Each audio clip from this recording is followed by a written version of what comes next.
Hello everyone, आज हम बात करेंगे स्टैंडर्ड फोर्थ के अंदर हमारा जो ईवीएस सब्जेक्ट है उसके अंदर यूनिट नंबर 5 जो हमने पार्ट 1 में देखा था कि जो अनीता करके एक गर्ल थी उसने जो उसको जो स्टडी करनी थी तो उसके लिए उसने पैसे कैसे इकट्ठा किए और फिर जो उनके मदर और फादर थे उनको भी समझाया और फिर वो स्टडी कैसे करी थी वहाँ पर हमें दिखाया था। यहाँ पर वो स्टडी कैसे कंटिन्यू कर रही थी और उसके बाद उसने कौन सी जॉब चालू की वो भी उन्हें बताया। जब वो क्लास 8 में आई उसके बाद उसकी जो पढ़ाई का खर्चा था वो बहुत ही कॉस्टली था, इसीलिए उसने छोटे बच्चों को ट्यूशन देना शुरू किया और फिर वहाँ से पैसे इकट्ठा करके उसने पढ़ाई चालू रखी। और उसके बाद आज नेक्स्ट 35 पेज नंबर पे हमें दिया हुआ है बी कीपर। अब यहाँ पर वर्ड्स है बी कीपर। बी का मतलब होता है मधुमक्खियाँ, कीपर मधुमक्खियाँ रखने वाला, जो शहद का हनी यानी कि शहद का जो प्रोडक्शन करते हैं उसको बोलते हैं बी कीपर। तो वो कैसे प्रोडक्शन करते हैं उसके बारे में हम एक आज वीडियो देखेंगे। तो यहाँ पर मैं आपको एक वीडियो दिखाने वाला हूँ। देख लेते हैं कि हनी बीज कैसे हनी बनाते हैं। वर्कर हनी बीज फूलों की तलाश में दूर दूर तक जाती है। वर्कर बीज का काम बी हाइव्स बनाना, बेबीज की देखभाल करना और फूलों से नेक्टर लाना होता है। फूलों से नेक्टर लाकर वर्कर बीज अपने छत्ते में शहद को जमा करते हैं और फिर वैक्स से शहद को कवर कर देते हैं। वैक्स मतलब मोम। बी कीपर्स धुआं देकर हनी बीज को हटाते हैं और फिर बी बॉक्स में से वुडन फ्रेम्स को निकाल लेते हैं। क्वीन बी सबसे ज्यादा लंबी होती है, जिसका काम सिर्फ अंडे देना होता है। क्वीन बीज can lay 2000 eggs in a day. Bee box में से वुडन फ्रेम्स को निकालकर फैक्ट्रीज में भेजा जाता है। पहले वैक्स कैप को हटाया जाता है और फिर हनी कोम्स को निचोड़कर उनसे हनी निकाला जाता है और फिर बॉटल्स में भरकर शहद को मार्केट में बेचा जाता है। इसी तरह से हमें मिलता है हनी, जैसे कि हमने वीडियो में देखा। स्टूडेंट्स, यहाँ पर आपने वीडियो देखा। अब हम यहाँ पर यूनिट में बात करते हैं कि बी कीपर अनीता कैसे बनी। तो यहाँ पर है कि देर आर मैनी लीची ट्रीज इन आवर एरिया। जो अनीता जहाँ पर बिहार के मुजफ्फरपुर ज़िले के अंदर जो एक गांव था वहाँ पर रहती थी, वो गांव का क्या नाम था? बोलो बच्चों। जो बोछा करके गांव था वहाँ पर रहती थी। उसके एरिया के अंदर जो लीची करके ट्री है वो बहुत ज़्यादा थे। Honey bees are attracted to the लीची फ्लावर्स। जो लीची के ट्री के ऊपर जो फ्लावर आते हैं उससे हनी बी अट्रैक्टेड होती है और वो फ्लावर के ऊपर जाती है और वहाँ पर से जो नेक्टर निकलता है वो चूस लेती है और उसके बाद उससे वो हनी का प्रोडक्ट प्रोड्यूस करती है। यहाँ पर है कि so many people do the work of beekeeping. वो गांव में सबसे ज़्यादा लोग क्या काम करते थे? बी कीपिंग का काम करते थे। Government also provides training for that. ये काम करने के लिए उन्हें गवर्नमेंट ट्रेनिंग भी देता था। I join this training. Anita ने क्या कहा? मैंने भी ये ट्रेनिंग ज्वाइन कर ली। I was the only girl in this. सारे बॉयज़ ही काम करते थे, सिर्फ अनीता ही एक गर्ल थी जो वहाँ पर काम करती थी।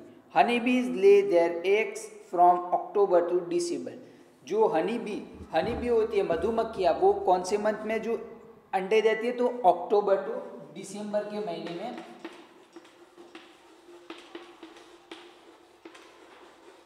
दिसंबर के मंथ के अंदर क्या करती है? ले एग्स, अंडे देती है। उसके बाद यहाँ पर है कि this was the best time to start keeping.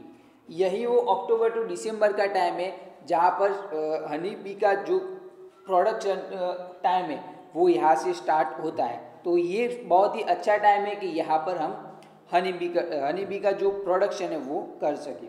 उसके बाद नेक्स्ट हमें दिया हुआ है क्वेश्चन कि have you seen any insects near flowers, आपने कोई भी इंसेक्ट्स फ्लावर के पास आते हुए देखा है? Find out their names and right, तो क्या करना है, उसे फाइंड आउट करना है कौन से आते हैं और उसका नेम लिखना है। तो यहाँ पर हम फर्स्ट का आंसर लिखेंगे, जैसे कि हमने ज़्यादातर देखा होगा बटरफ्लाई एंड जो हनी बी होते हैं वो फ्लावर के पास ज़्यादा आते हैं। तो यहाँ पर है कि यस आई हैव सीन, कौन से देखे, तो they are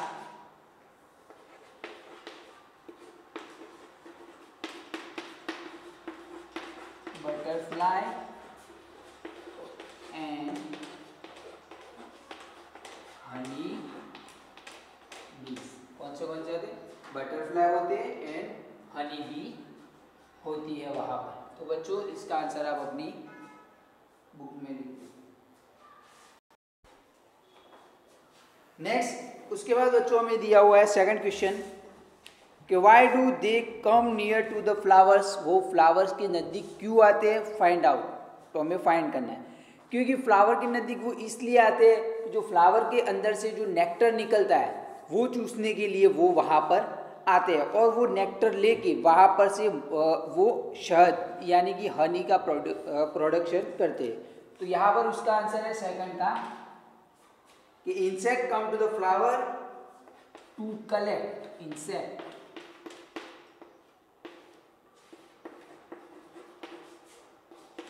come to the flower to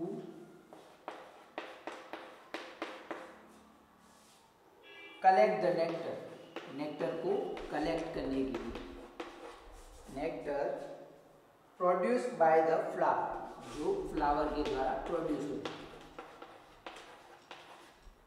bye the flower, जो उसका प्रोडक्शन कौन करता है, फ्लावर।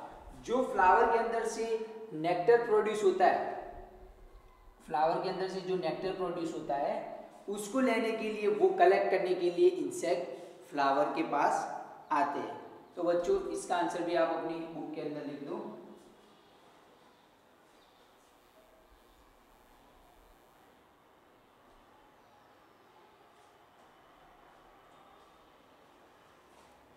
नेक्स्ट उसके बाद हमें दिया हुआ है जो आपको सेल्फ करना है। यहाँ पर है कि draw and colour their picture in the notebook. आपको जो ऐसी जो मधुमक्खियाँ फ्लावर के पास आई हो वैसी पिक्चर आपको ड्रॉ करनी है और फिर उसके अंदर कलर फिल करना है और वो आप पिक्चर आपको अपनी नोटबुक के अंदर ईवीएस की नोटबुक के अंदर ड्रॉ करनी है। तो बच्चों ये आप अपने हिसाब से कर लेना। नेक्स्ट उसके बाद है कि व्हेन हनी बीज फ्लाई, जब हनी बीज उड़ती है, there is a kind of sound, एक तरह का साउंड होता है, उनकी आवाज़ आती है। तो कौन सा साउंड होता है? Can you try to copy this sound? क्या आपने ये साउंड कभी सुना है, क्या कॉपी की है? तो वो बजिंग साउंड होता है। तो यहाँ पर हम उसका आंसर लिखेंगे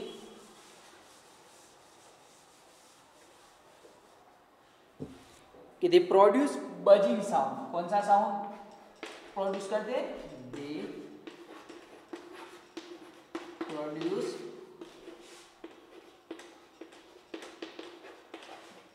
बजिंग साउंड।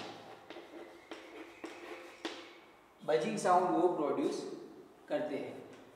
तो देखो आपको नीचे पिक्चर दिया हुआ है, वहाँ पर एक फ्लावर है, फ्लावर के ऊपर मधुमक्खी बैठी हुई है, वो वहाँ से नेक्टर लेती है और फिर अपने जो छत्ता होता है वहाँ पर जाती है। नेक्स्ट उसके बाद हमें पेज नंबर 36 पे दिया हुआ है। यहाँ पर देखो हमें एक फ़ोटो दी हुई है कि अनीता करके जो गर्ल थी वो कैसे जो हनी कैसे प्रोड्यूस करती थी वो यहाँ पर दिया हुआ है। देखो फर्स्ट पिक्चर में उसके हाथ में एक प्लेट है, फिर वो मधुमक्खियाँ वहाँ पर से दूर कर रही है और उसके बाद वहाँ पर वो रख रही है और शहद ले रही है। तो यहाँ पर है कि बिकमिंग अ बी कीपर, वो बी कीपर कैसे बनी वो आपको यहाँ पर दिखाया है। तो यहाँ पर I completed my bee beekeeping course, उसने अपना जो बी कीपिंग कोर्स था वो पूरा कर लिया, कंप्लीट कर लिया। But I need more money to start work, उसे काम स्टार्ट करने के लिए थोड़े पैसे की ज़रूरत थी, क्योंकि वहाँ पर बॉक्स लाना पड़ता है और बॉक्स लाने के लिए उसके पास पैसे नहीं थे। तो उसने क्या किया, I continue to teach and collected 5000 with this money I bought 2 boxes for keeping bees. तो उसने क्या किया, उन्हें बच्चों को सिखाना शुरू किया और फिर बच्चों को सिखाती रही और फिर वहाँ पर से उसने 5000 रुपीज़ कलेक्ट किए और वो पैसों से उसने क्या किया, 2 बॉक्सेस खरीदे। अब 2 बॉक्सेस खरीदे, ईच बॉक्स कॉस्ट ₹2000। तो यहाँ पर है हर एक बॉक्स की कितनी कीमत थी, 2000 रुपीज़। ऐसे उसने 2 बॉक्सेस खरीदे तो टोटल कितने हुए, 4000 रुपीज़ हुए। उसके बाद उसके पास थे 5000 रुपीज़, उसमें थे 4000 रुपीज़ के वो 2 बॉक्स लाए और बाकी के पैसे ने क्या किया, with the remaining money, remaining मतलब बाकी बचे, जो बाकी थे पैसे उससे I bought sugar to make the syrup for honey bees and medicine to clean the beehives. तो उसने क्या किया, थोड़ी शुगर खरीदी, थोड़ी चीनी खरीदी, किसके लिए, उसने सिरप बनाने के लिए थोड़ी शुगर खरीदी फॉर हनी बीज, हनी बीज के लिए जो सिरप बनाने के लिए उसने ये शुगर खरीदी and medicine to clean the beehive, जो बॉक्स होते हैं उनको साफ करने के लिए, क्लीन करने के लिए उसने क्या किया, जो थोड़ी मेडिसिन खरीदी। उसके बाद देखो हमें नीचे पिक्चर दिया हुआ है वो कैसे वर्क करती है और फिर उसके बाद आगे नेक्स्ट पेज नंबर 37 पे हमें दिया हुआ है कि दैट वाज इन सितंबर। अब वो जब उसने काम स्टार्ट किया वो कौन सा मंथ था, सितंबर था। बाय डिसम्बर, अब दिसंबर में I had so many bees still I had to buy 2 more boxes. दिसंबर मंथ के अंदर उसके पास बहुत सारी मधुमक्खियाँ आ गई थी और उसने क्या कहा, still I had to buy 2 more boxes, और मैं 2 ज़्यादा बॉक्स भी खरीद सकती थी। I was still learning about beekeeping, मैं भी, उसने क्या कहा कि मैं अभी भी वो बी कीपिंग सीख रही थी। Many times the bees would sting me and my hands and my and face would get swallowed। उसने क्या कहा कि मैं सीख रही थी, इसलिए बहुत बार ऐसा होता था कि जो मधुमक्खियाँ उसे काटती थी उसके हाथों पे और फिर उसके फेस पे काटती थी और वहाँ पर उसे स्वेलो हो जाता था। इट वुड पेन अलॉट, उसे बहुत ही पेन, दर्द होता था। I can not complain to anybody, but ये सब होता था फिर भी उसने किसी से कुछ भी कंप्लेन नहीं की, क्योंकि यहाँ पर है कि because I myself had decided to do this work, मैंने ये काम स्टार्ट अपने तरीके से किया है और इसलिए मैं किसी के पास जाकर ऐसी कंप्लेन नहीं करूँगी। अब यहाँ पर बोला है कि जब मधुमक्खियाँ काटती है तब स्वेलो, सूजन आ जाती है वहाँ पर। तो अनीता को भी जब फेस पे या फिर हैंड पे कहीं भी जगह मधुमक्खियाँ काटती थी तो वहाँ पर उसे सूजन आ जाती थी, इसीलिए वो उसे दर्द बहुत ही होता था, बट वो किसी से कंप्लेन नहीं करती थी क्योंकि उसने काम अपने तरीके से अपने लिए पैसे कमाने के लिए वो स्टार्ट किया था, इसीलिए वो कभी किसी से कंप्लेन नहीं करती थी। अब नेक्स्ट हमें दिया हुआ है यहाँ पर है कि फाइंड आउट, हमें फाइंड करना है, कुछ क्वेश्चन हमें दिए हुए हैं कि what do people do when the bees has stung. Stung मतलब डंक लगाना है, फिर वहाँ पर मधुमक्खियाँ काटती है उसे स्टंग बोला जाता है। तो जैसे किसी भी लोगों को जब भी मधुमक्खियाँ काटती है तब वो क्या करते हैं, कौन सी दवा यूज़ करते हैं, वो हमें यहाँ पर लिखना है। तो जैसे कि वो लाइम और सोडा यूज़ करते हैं, कुछ लोग लाइम यानी चूना यूज़ करते हैं और सोडा भी यूज़ करते हैं। तो यहाँ पर उसका आंसर है कि दे यूजुअली पुट लाइम और सोडा, दे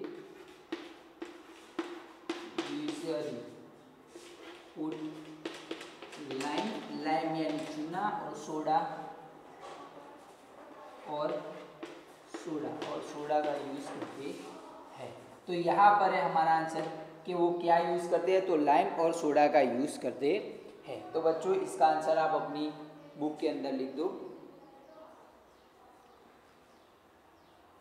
उसके बाद नेक्स्ट हमें दिया हुआ है कि draw a picture of honey be in your notebook, colour it and give it a name. आपको क्या करना है, एक हनी बी का पिक्चर अच्छे से आपकी नोटबुक के अंदर, ईवीएस की नोटबुक के अंदर ड्रॉ करना है और फिर उसको नाम देना है कि उसका हनी बी का नाम क्या है। उसके बाद नीचे स्टोरी दी हुई है फिर से अनीता की कि ऑन द लीची trees flowers have Bloom in February month के अंदर लीची ट्री जो थे उसके गांव के अंदर वहाँ पर बहुत सारे फ्लावर्स आते थे। तो वहाँ पर फ्लावर्स आते थे तो वहाँ पर क्या होगा, मधुमक्खियाँ भी वहाँ पर ज़्यादा आती होगी। I put all my boxes near the लीची ऑर्चर्ड, मतलब वहाँ पर जो लीची ऑर्किड्स है उसके नीचे वो अपना जो बॉक्स है वो रखती थी। I collected 12 kilogram of honey from each box, हर एक बॉक्स के अंदर से वो कितना हनी कलेक्ट करती थी, तो 12 किलोग्राम कलेक्ट करती थी। I sold this money in the market, वो ये जो मनी थे वो ये जो हनी था वो शायद मार्केट में बेचती थी। This was my first earning from बीज, उसने क्या कहा कि ये मेरी पहली कमाई थी जो बी के द्वारा थी, बी कीपिंग करती थी, उससे वो फर्स्ट टाइम उसकी वो कमाई थी। नाउ आई हैव 20 बॉक्सेस, अब उसके पास कितने 20 बॉक्स है। अब नीचे हमें कुछ मैथ्स का एक क्वेश्चन पूछा है कि what will be the total cost of Anita's 20 box. अब अनीता की जो 20 बॉक्स थे उसकी प्राइस कितनी हुई होगी, तो यहाँ पर हम लिख सकते हैं कि जो फर्स्ट यहाँ पर है कॉस्ट ऑफ वन बॉक्स की कितनी कॉस्ट थी, तो 2000, कितनी थी 2000 रुपीज। अब उसके पास कितने 20, तो कॉस्ट ऑफ 20 बॉक्सेस उसकी कितनी हुई, तो 2000 मल्टीप्लाई 20, तो कितनी हुई 40,000 रुपीज। तो कितनी प्राइस हुई 40,000 रुपीज। तो ये भी आप कैलकुलेशन आप अपनी बुक के अंदर और नोटबुक के अंदर लिख सकते हैं। तो यहाँ पर है कि एक बॉक्स की प्राइस है 2000 रुपीज और 20 बॉक्सेस की प्राइस कितनी हुई, तो 2000 मल्टीप्लाई 20 इज इक्वल टू 40,000 हुई। तो बच्चों हमने आज जो पेज नंबर 37 पे जो बॉक्सेस के बारे में देखा कि वो कैसे यूज़ करते हैं, मैंने आज आपको वीडियो भी दिखाई कि हनी बीज के अंदर हनी का प्रोडक्शन कैसे करते हैं वो भी मैंने देखा है। अब नेक्स्ट वीडियो में हम आगे की यूनिट में आगे बढ़ेंगे। Thank you students.